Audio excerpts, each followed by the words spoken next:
তো কতদিন যাবত একটা ড্রেসে আছে? 3 দিন পরে। তো এটা এরা এত বছর পর পরছে, আবার চেঞ্জ করছে, অসুবিধা কি? ড্রেসটা চেঞ্জ করতে এটাকে আপনার কাজের উপরে কোনো এফেক্ট করবে? কোনো দেশের আইন শৃঙ্খলা পরিস্থিতি যে খুবই ভালো আমি বলবো না, খুবই খারাপ আমি বলবো না, এটা সন্তোষজনক। এখন যে পরিস্থিতি আছে এটা সন্তোষজনক। এই আমাকে 54 বছর স্বাধীনতার পরে মানে কোনো পেপারে বা কোনো সেই সময় তো আমিও আপনারা সবাই জানেন আমি একসময় সংবাদকর্মী ছিলাম, আইন শৃঙ্খলা পরিস্থিতি খুব ভালো কেউ কোনো দিন বলেনি, সবসময় একটু নেগেটিভের দিকেই থাকে। বাট এখন আমি বলবো যে মোটামুটি সন্তোষজনক, যে খুব একটা ভালো আমি তাও বলবো না।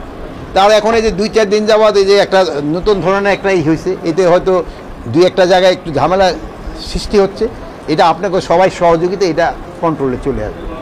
আপনার এই ব্যাপারে খুবই সহযোগিতা করতেছেন, এর জন্য আপনাদের অনেক অনেক ধন্যবাদ। মাঠ প্রশাসনের কাছে হলো ইলেকশনটা যেন ফ্রি, ফেয়ার, ক্রেডিবল এবং উৎসবমুখর হয়, এটার জন্য তাদের প্রস্তুতি গ্রহণ করা। তারা অলরেডি মাঠ প্রশাসন কিন্তু এই যে ব্যাপারে প্রস্তুতি নিচ্ছে এবং নিচ্ছে, এই দুটোটাই তারা করে যাচ্ছে।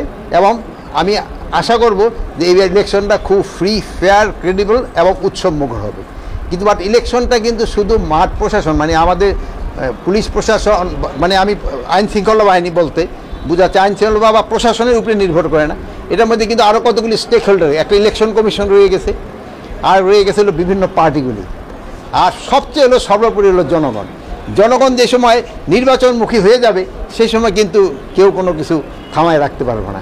আপনারাও যেসব সেদিন দেখে যাবেন এই যে আপনারা যখন কিন্তু নির্বাচনমুখী হয়ে গেছেন, আমার ওই যে কৃষি কিন্তু কোনো শুনতে চাচ্ছেন না, যদি দুপুরে কিন্তু এই যে যেই কথা কিন্তু ওটি খেয়ে যাইছেন, কিন্তু ওটি না করে আপনার ওই ইলেকশনের কথা জিজ্ঞেস শুরু করছে, আপনারও নির্বাচনমুখী হয়েছে, এটা একটা কিন্তু ভালো সাইড। প্লাস এই দেখেন যে বিভিন্ন জায়গায় পোস্টারিংও কিন্তু শুরু হয়ে গেছে, এটাও একটা ভালো সাইড। প্লাস বিভিন্ন পার্টিগুলো কিন্তু তাদের কিছু কিছু এলাকায় নমিনেশনও তারা ক্যান্ডিডেটও ডিক্লেয়ার করে দিছে, this is also a good side.